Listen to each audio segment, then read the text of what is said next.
the first note of the D scale. It's on the third row down. D is on the pull. E is with your second finger on the second row and you push it in.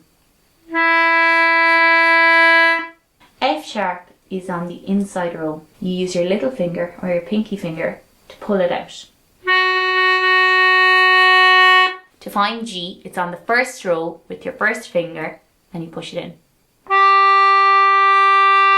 A, it's the same button as G, but you pull it out.